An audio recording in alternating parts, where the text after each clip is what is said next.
Bonjour, ici Clément Koulibaly.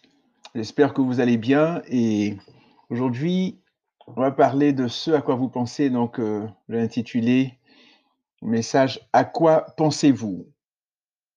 Vous savez, il semblerait qu'on ait de 6 000 à 60 000 pensées par jour, dépendamment des sites de l'information qu'on a. Mais si on prend le maximum, cela donne, disons, 60 000 pensées par jour, cela donne à peu près 2 500 pensées par heure. Donc 42 pensées par minute. Donc, à quoi pensez-vous actuellement? À quoi pensez-vous la plupart du temps? Ce n'est certainement pas une grande révélation pour vous si je vous disais que nos pensées façonnent nos vies. Le philosophe James Williams a dit ceci: «La plus grande découverte de notre génération a été de s'apercevoir qu'un homme peut changer sa vie en modifiant sa façon de penser.» Mais Salomon, l'homme le plus sage de tous les temps, a dit ceci: «Il est comme les pensées de son âme.» Proverbe 23, verset 7. En effet, nos pensées ont la capacité et le pouvoir de transformer nos vies. Pour sa part, l'apôtre Paul nous donne ce fabuleux conseil: «Au reste, frères, que tout ce qui est vrai, tout ce qui est honorable, tout ce qui est juste, tout ce qui est pur, tout ce qui est aimable, tout ce qui mérite l'approbation, ce qui est vertueux et digne de louange, soit l'objet de vos pensées.» Philippiens 4, verset 8. Pour une meilleure compréhension, regardons ce passage dans différentes versions de la Bible. La version nouvelle français courant écrit ceci: «Enfin, frères et sœurs, portez votre attention sur tout ce qui est honorable et digne de louange, sur tout ce qui est vrai et mérite d'être respecté, tout ce qui est juste et pur, tout ce qu'on peut apprécier et estimer.» La version Semeur nous fait comprendre qu'on peut nourrir nos pensées.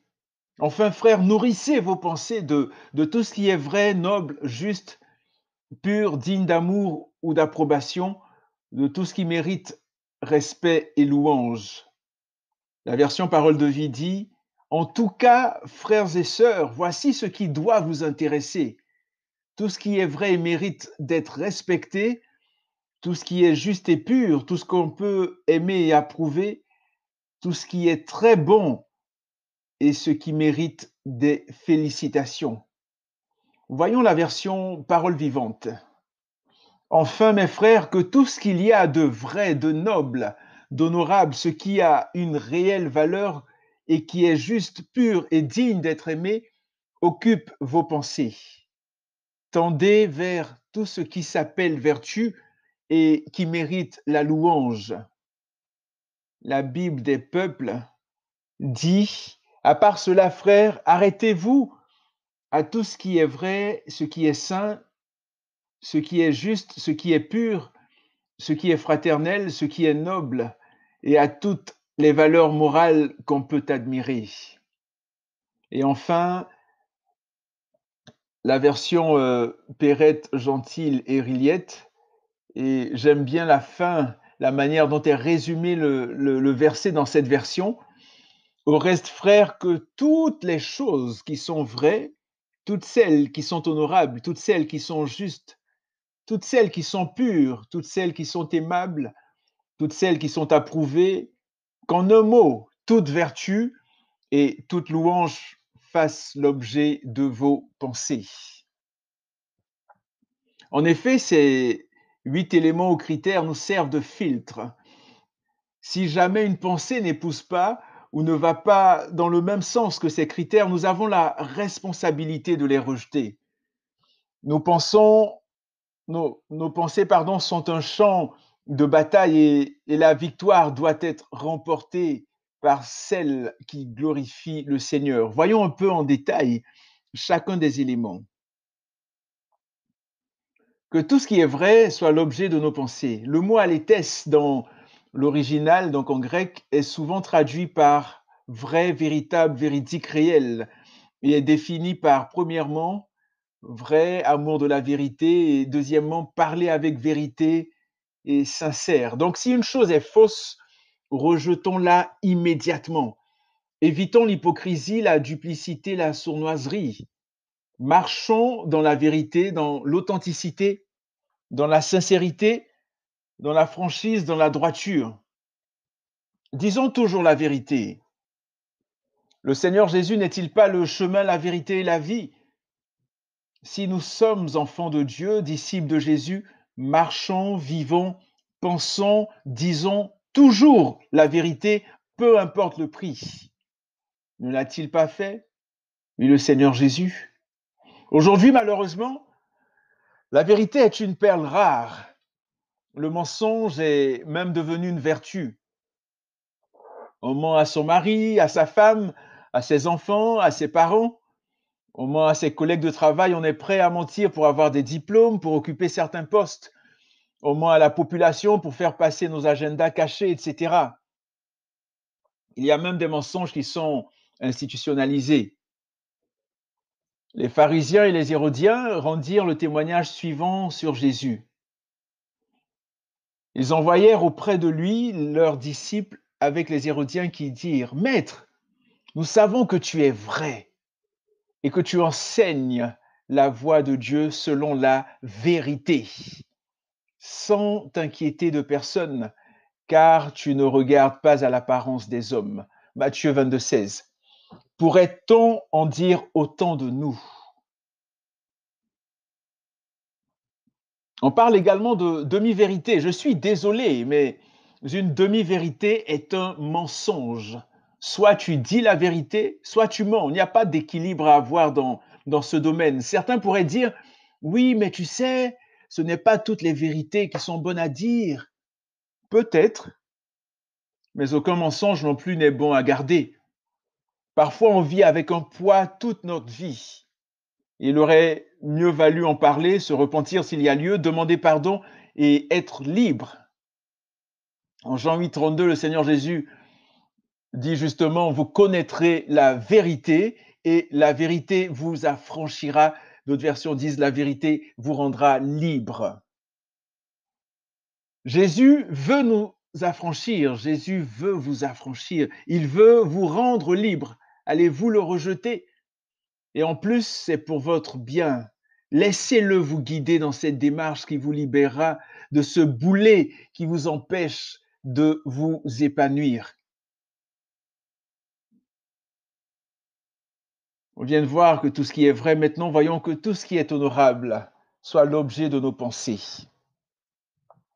On parle ici de ce qui est noble, de ce qui mérite d'être respecté, de ce qui attire une certaine considération et même de ce qui est saint. C'est le mot semnos qui est utilisé dans l'original. Il est traduit par honnête, honorable, et il signifie vénérable, auguste, révérend, être vénéré pour son caractère honorable. Si on nous propose des pots de vin, si on veut nous corrompre ou nous faire dire ou faire des choses malhonnêtes ou déshonorantes, nous faire des choses malhonnêtes ou déshonorantes, rejetons-les. C'est certainement plus facile à dire qu'à faire, surtout si on a du mal à joindre les deux bouts, c'est vrai. Mais si c'est le cas, prions, cherchons le Seigneur, demandons-lui de nous donner le courage de résister.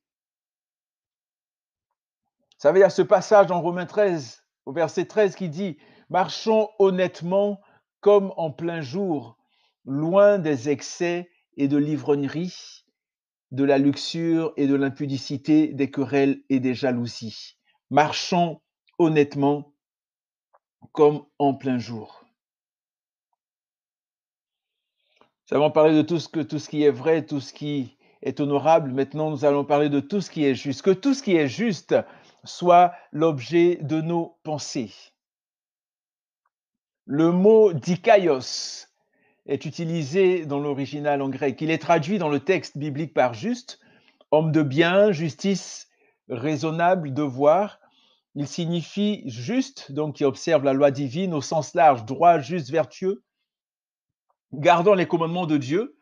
donc les propres justes qui sont justes à leurs propres yeux, fiers de leur vertu, qu'elles soient réelles ou imaginaires,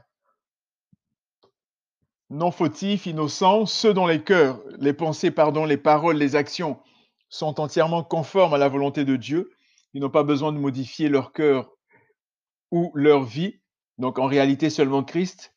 Ça signifie aussi approuver ou accepter de Dieu. Et un autre sens, un sens plus étroit de ce mot-là, dikaios, c'est rendre à chacun selon son dû, dans un sens judiciaire, porter un juste jugement sur les autres. En un mot, soyons justes. Pensons à ce qui est juste. Soyons équitables. Ne faisons aucune considération de personne ou aucun favoritisme. À ce propos, voici ce que Jacques, le frère du Seigneur Jésus, nous dit dans son épître, donc dans Jacques chapitre 2, verset 1. Jacques dit, mes frères et sœurs, que votre foi en notre glorieux Seigneur Jésus-Christ soit libre de tout favoritisme. Et au verset 9 du même chapitre, Jacques dit, mais si vous faites du favoritisme, vous commettez un péché, la loi vous dénonce comme étant coupable. Maintenant, que tout ce qui est pur soit l'objet de nos pensées. Le mot agnos est utilisé pour pur. Il est souvent traduit par pur, chaste. Il signifie premièrement digne de révérence, vénérable, sacré, et deuxièmement pur, pur charnellement, chaste, modeste, pur de toute faute, immaculé, propre. Lorsque des pensées impures, sales, immondes viennent dans notre esprit, rejetons-les immédiatement. Nous sommes le temple du Saint-Esprit, en Corinthiens 6, 19. Nous avons donc la responsabilité de veiller à ce que ce temple soit pur, soit propre et en bon état. Évitons également de regarder ou d'entendre des choses qui pourraient souiller notre esprit. Faisons comme l'apôtre Paul. En Actes 24, 16, l'apôtre pouvait dire, c'est pourquoi je m'efforce d'avoir constamment une conscience sans reproche, une conscience pure devant Dieu et devant les hommes. Qu'il en soit ainsi pour nous. Donc on a vu que tout ce qui était aimable, tout ce qui était honorable, tout ce qui était juste, tout ce qui était pur. Et maintenant, nous allons voir que tout ce qui est aimable soit l'objet de vos pensées. Tout ce qui est aimable soit l'objet de vos pensées. Tout ce qui était vrai au tout début, pardon. Donc, tout ce qui est aimable, qu'est-ce que ça signifie? C'est le mot prosphiles qui est utilisé pour aimable. Il signifie acceptable, plaisant. On parle ici de ce qui est fraternel, de ce qui peut être apprécié. 1 Pierre 4,8 nous dit, avant tout, ayez les uns pour les autres une ardente charité, donc un ardent amour, car la charité ou l'amour couvre une multitude de péchés. En juillet dernier, j'ai rédigé différents articles sur ce thème, sur le thème de l'amour, donc vous pourrez les retrouver sur mon blog, clémentkoulibaly.wordpress.com. Ensuite, que tout ce qui mérite l'approbation soit l'objet de nos pensées. Ici, c'est le mot euphémos qui est utilisé. C'est un mot très intéressant. Il signifie qui sonne bien, premièrement. Deuxièmement, c'est une parole de bon présage, parler de bon augure. Et j'aime bien la première définition, qui sonne bien. Vous savez, quand une chose ne sonne pas bien, quand un instrument est mal accordé, ou quand une mauvaise note est jouée, on l'entend. Nourrissons nos pensées de choses qui sonnent bien. Disons des choses qui ne nous feraient pas rougir de honte. Éphésiens 4, 29, l'apôtre Paul, inspiré par le Saint-Esprit, a écrit qu'il ne sorte de votre bouche aucune parole mauvaise, mais s'il y a lieu, quelques bonnes paroles qui servent à l'édification et communiquent une grâce à ceux qui l'entendent. Et finalement, que tout ce qui est vertueux et digne de louange soit l'objet de nos pensées. J'ai mis ces deux éléments ensemble parce qu'ils constituent en fait un résumé des 6 premiers critères ci-dessus. Vertu vient d'un mot latin signifiant le courage, la qualité, l'énergie, le pouvoir. En fait, la vertu est la capacité à faire le bien, une prédisposition pour de bonnes actions. S'opposent à la vertu l'immoralité, la dépravation, la perversité. Le mot utilisé dans les Écritures saintes pour vertueux est le mot arrêté, A-R-E-T-E, et il signifie premièrement une façon vertueuse de penser, de ressentir et d'agir, une vertu, une bonté morale, et deuxièmement, toute excellence morale comme la modestie, la pureté. Et le mot utilisé pour digne de louange est le mot epainos, et il signifie approbation, louange, éloge, approuver, louer. Efforçons-nous donc par la grâce de Dieu d'y appliquer nos pensées. Et vous savez, un petit peu au début, à quelques reprises, je disais si on avait de mauvaises pensées, si on avait des pensées qui n'étaient pas vraies, qui n'étaient pas justes, qui n'étaient pas pures, etc., il fallait les rejeter. Mais comment rejeter de mauvaises pensées? En Matthieu 16, 21 à 23, le Seigneur Jésus nous donne un bel exemple. Verset 21, Matthieu 16, 21. Donc il est dit, Jésus commença dès lors à montrer à ses disciples qu'il lui fallait aller à Jérusalem, souffrir beaucoup de la part des anciens, des principaux sacrificateurs et des scribes, être mis à mort et ressuscité le troisième jour. Verset 22, Pierre le prit à part et se mit à lui faire des reproches en disant, à Dieu ne plaise, Seigneur, cela ne t'arrivera pas. Mais Jésus se retourna et dit à Pierre, arrière de moi, Satan, tu es pour moi un scandale, car tes pensées ne sont pas celles de Dieu, mais celles des hommes. Nous voyons dans ce passage un parfait exemple que le Seigneur Jésus nous donne pour rejeter une mauvaise pensée, comme je le disais tout à l'heure. Il n'a même pas permis qu'elle entre, ne serait-ce qu'une seconde, cette pensée que Satan avait inspirée à Pierre. Il n'a même pas permis qu'elle entre dans son esprit, le Seigneur Jésus, qu'une seule seconde. Il a tout de suite discerné qu'elle venait de l'ennemi, qu'elle venait de Satan, et il a repris Pierre. Si vous recevez une pensée qui vous dit d'aller vous jeter en haut d'une falaise, rejetez-la immédiatement, arrière de moi Satan, elle ne vient pas de Dieu. Si vous recevez une pensée vous disant qu'en fait votre femme n'est pas celle que vous deviez épouser ou que votre mari n'est pas celui que vous deviez épouser, rejetez-la. Si vous recevez une pensée vous disant que vous êtes laid, que vous êtes laide, rejetez-la et déclarez la parole de Dieu. Dites que vous êtes une créature merveilleuse. Si vous recevez, une pensée vous disant que vous pouvez tromper votre femme, votre mari, que tout le monde le fait et que personne ne le saura, rejetez-la. Si une personne vous dit de voler, que personne ne vous voit, rejetez-la, etc., etc. Il y a plein d'exemples.